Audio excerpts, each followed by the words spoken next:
राधे राधे गुरुजी। जी। मेरे एक बेटा है, एक बेटी है। पति ने दूसरी शादी कर ली, माँ बाप मर गए। मेरे बेटे बहू ने मुझे घर से निकाल दिया। 6 साल से मैं अलग रह रही हूँ। मेरी बहू मुझे रास्ते में मारती है। ये तो गलत है। बेटे ने कुछ बोला नहीं? बेटा आओ। राधे राधे, मैं हूँ आपका अपना अनिरुद्धाचार्य, आप सबका दास। महाराज का मंत्र कार्यक्रम में आपका बहुत बहुत स्वागत है। ससुराल वालों के साथ कैसे रहें, उनके साथ कैसा रिश्ता रखें, घर में सास ससुर के साथ कैसे रहें, पुरुषों के लिए बताऊंगा कि वो अपने ससुराल से कैसे संबंध रखें ताकि इज्जत में कोई कमी ना आए। सास ससुर और पत्नी के भाई बहन के साथ कैसा व्यवहार करें कि समाज में इज्जत बढ़े। आइए कार्यक्रम की शुरुआत करते हैं। आज का उपाय, भगवान श्री राम की शादी इसी माह में शुक्ल पक्ष की पंचमी को संपन्न हुई थी, इसलिए हम भगवान राम के चरित्र अर्थात रामचरितमानस का अध्ययन एवं श्री सीताराम जी का पूजन करके उन मंत्रों का जाप करें जो राम जी के मंत्र हैं और जिनको पढ़कर, जिनको जप कर हम अपना गृहस्थ जीवन सफल बना सकते हैं। आओ सवारते हैं भविष्य को। जो बीत गया सो बीत गया, बात करते हैं भविष्य की। पुरानी बातों को छोड़िए, आगे क्या कर सकते हैं, आगे कैसे बेहतर बना सकते हैं, अपने भविष्य को कैसे अच्छा बनाएं। भगवान गणेश जी की पूजा से बढ़िया कोई विकल्प नहीं है, कोई ऑप्शन नहीं है। किसी भी गणेश चतुर्थी का व्रत करते हुए गणेश जी का पूजन, चंद्रमा को अर्घ देकर के इस व्रत को पूर्ण करें। आपके सारे संकट दूर हो जाएंगे, आपका जीवन सुखमय होगा। गणेश चतुर्थी इस प्रकार है। मार्गशीर्ष मास के 19 नवंबर को, पौष मास की 18 दिसंबर को, माघ मास की 17 जनवरी को, फाल्गुन मास के 16 फरवरी को एवं चैत्र मास की 17 मार्च को चतुर्थी है।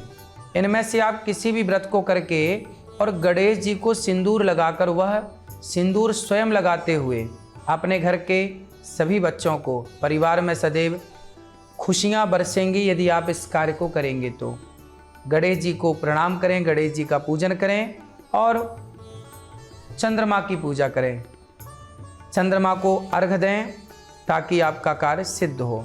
प्रातःकाल उठकर अपने नित्य कर्म से निवृत्त होकर के सूर्य भगवान को अर्घ देकर व्रत को प्रारंभ करें और चंद्रमा को अर्घ देकर व्रत को पूर्ण करें। ऐसा करने से आपके घर में सदा सुख समृद्धि बनी रहेगी, आप सुखी रहेंगे। आज का पंचांग, 19 नवंबर को चतुर्थी तिथि है, मंगलवार का दिन है। 9:08 तक चतुर्थी रहेगी।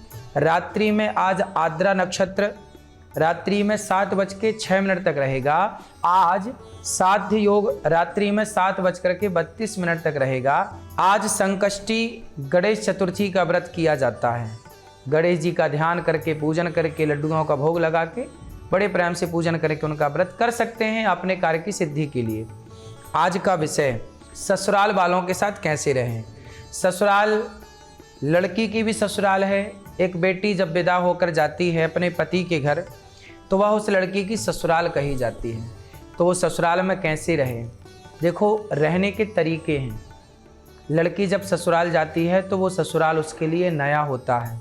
वहाँ लोग नए होते हैं, वहाँ की हवा नहीं होती है, वहाँ का वातावरण नया होता है। तो ससुराल वालों को चाहिए कि वो अपनी बहू को बेटी की तरह स्वीकार करें, बेटी की तरह व्यवहार करें। कोई गलती हो जाए बहू से तो बेटी की तरह उसे समझाएं, सिखाएं कि बेटा ये काम ऐसे नहीं, ये काम ऐसे होना चाहिए।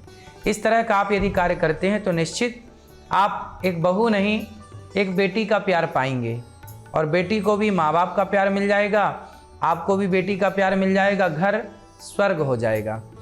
बहू को चाहिए कि आप अपनी ससुराल में हैं तो यदि आपकी जेठानी, आपकी सास कुछ कहती है तो उसे सुन लिया जाए। हर बात का उत्तर देना ज़रूरी नहीं होता, हर बात को बोलना ज़रूरी नहीं होता, कई बार हमें सुनना पड़ता है। भगवान श्री कृष्ण ने शिशुपाल की 99 गालियाँ सुनी, 100 गालियाँ सुनी, जब 101 हुई तो सिर काटा। मतलब भगवान ये कहना चाहते हैं कि हमारी क्षमता ज़्यादा होनी चाहिए, हम ज़्यादा सहनशील हों। रिश्तों को चलाने के लिए प्यार तो चाहिए, प्यार तो हो ही जाएगा, पैसा समय के साथ आएगा, समझदारी भी समय के साथ आ ही जाएगी। रिश्तों को चलाने के लिए जो सबसे बढ़िया है वो है सहनशीलता। यदि आप सहनशील हैं तो निश्चित मानिए कि आप अपने रिश्तों को चला पाएंगे। इसलिए अपने आप को सहनशील बनाएं, खूब सहनशील बनिए, हर बात को सह जाइए। जहाँ ज़रूरत पड़े आपको कुछ कहना है तो अपने पति से कहिए कि आज हमें सास ने, आपकी माँ ने, देखो वैसे बात ये है कि आप अपनी सास की शिकायतें, क्या है जब आप अपने पति से शिकायतें करती हैं कि मेरी सास ऐसी है, आपकी माँ ने ये कहा, आपकी भाभी ने अर्थात जेठानी जी ने ये कहा, जब आप शिकायतें करती हैं अपने पति से तो एक दो शिकायत तो ठीक है, पर जब आप बार बार शिकायतें करती हैं तो फिर पति भी सुनना बंद कर देता है कि तुम्हारा तो धंधा हो गया है शिकायतें करने का। इसलिए शिकायतें ना हो। हम कहते हैं कि जीवन में यदि दुख मिला है, गुलाब जो है ना वो कांटों के साथ रहने का अभ्यास बना ही लेता है। गुलाब को कांटों के बीच में ही रहना है। यदि आपकी सास, आपका परिवार कांटों की तरह चुभने वाला है तो आप अपने आप को गुलाब बना करके उसमें रहने के आदी हो जाइए। शिकायतों भरा जीवन ना हो, ना भगवान से शिकायत हो ना संसार से, कोई बात नहीं। सबसे बढ़िया मंत्र है कि आप चुप रहें और जो आपको लगे वो आप बोल दें, समझाएं अपनी सास को कि माँ आप ऐसा क्यों कह रही हैं, जेठानी को कि बहन आप ऐसा क्यों कह रही हैं। आप अपना पक्ष रख सकते हैं, अपनी बात रखें, पर कुछ लोग होते हैं कि समझाने से समझ जाते हैं। सास को आपने बोला कि माँ ऐसे ना बोला करो, हमें बुरा लगता है। आप ऐसा भी बोल सकते हैं कि आप ये मत बोलिए, हमें बुरा लगता है। जेठानी को बोलिए कि ऐसा मत बोलिए, हमें बुरा लगता है। स्पष्टता से कहिए कि हमें बुरा लगता है। आप समझाइए अपनी बहू को, अपनी जेठानी को, अपनी देवरानी को। यदि वो समझ जाएं तो अच्छा है, और यदि आपके समझाने पर भी वो नहीं समझ रहे हैं, बेटे को भी समझाइए वो समझ जाए तो अच्छा है। समझाने पर वो नहीं समझ रहे हैं तो क्या करें, फिर उनके बीच में रह करके प्रसन्न रहें। अब क्या करें, कांटे के बीच में तो गुलाब को रहना ही पड़ेगा। रिश्ते छोड़ तो सकते नहीं। एक ये ऑप्शन है कि छोड़ दीजिए, तो छोड़ना समाधान नहीं है, इसलिए निभाइए। अब जैसा है निभाओ।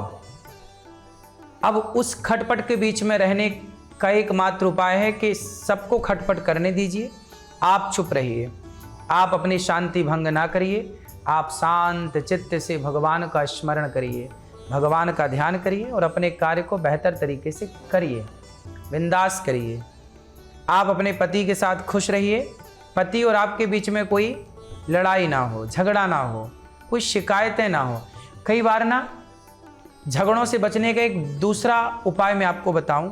झगड़ों से बचने का एक दूसरा उपाय ये है कि आपकी जेठानी यदि आपको डांटती है, सास डांटती है, कुछ गलत कहती है, तो आप ना सास की तारीफ़ करो। मेरी सास बहुत अच्छी है, बहुत ख्याल रखती है, माँ है मेरी।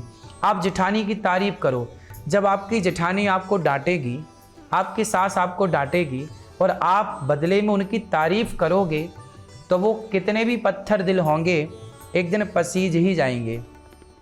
क्या है, कागा काको धन हरे, कोयल काको दे, मीठा वचन सुनाए के जग अपनों कर ले। कौआ किसी के घर चोरी नहीं करता कौआ, लेकिन कौआ जब काँव काँव करता है ना तो लोग सुनते नहीं हैं, उड़ा देते हैं। जबकि कोयल जब बोलती है ना तो कोयल किसी को पैसा नहीं देती, लेकिन लोग उसकी आवाज़ सुनते हैं, है ना, क्योंकि कोयल की वाणी मधुर है। उसी तरह सामने वाला यदि दुष्ट है तो क्या हम भी दुष्ट हो जाएं ना। दुष्ट अपनी दुष्टता नहीं छोड़ता तो सज्जन को भी तो अपनी सज्जनता नहीं छोड़नी चाहिए ना। छोटा बच्चा यदि रोता है ना तो रोता हुआ बच्चे को कोई भी आएगा अगल बगल वाला, वो उसे और रुलाएगा, थोड़ा उंगली करेगा, वो रोएगा। रोते हुए को लोग रुलाते हैं, और कोई बच्चा हंस रहा है तो उसे गुदगुदी करा के और उसे हंसाया जाता है। रोते को रुलाया जाता है, हंसते को हंसाया जाता है। तो जिसके भीतर नेगेटिविटी है उसके भीतर और नेगेटिविटी आएगी। तो क्यों रखना नेगेटिविटी, आपके अंदर पॉजिटिविटी है तो आपके अंदर और पॉजिटिविटी आएगी। तो क्यों ना पॉजिटिविटी को बढ़ाया जाए। सास की तरह आपको क्यों बनना है, जेठानी की तरह क्यों बनना है, देवरानी की तरह क्यों बनना है, लोगों की तरह क्यों बनना है। लोग गुस्से में कुछ बड़बड़ा रहे हैं, नहीं, आप शांत रहिए। एक नदी में एक बीछी बहती हुई जा रही थी। संत जी ने उसे उठाकर किनारे रखा। उसने डंक मारा, वो फिर हाथ से गिर गई और बहने लगी। संत जी ने बार बार उसे उठाने का प्रयास किया, वो बार बार डंक मारे। किसी ने कहा, साधु, जब वो बार बार डंक मारती है तो आप उसे क्यों बचा रहे हैं? संत जी ने कहा कि जब 50 ग्राम की बीछी अपना डंक मारने का स्वभाव नहीं छोड़ती तो मैं 70 किलो का साधु इसे बचाने का स्वभाव कैसे छोड़ दूं? अर्थात जब कोई बुरा करता है तो वो बुरा करना नहीं छोड़ रहा है, तो मैं भला करना कैसे छोड़ दूं? इसीलिए आप अपने को बदलिए, संसार अपने आप बदल जाएगा। राधे राधे।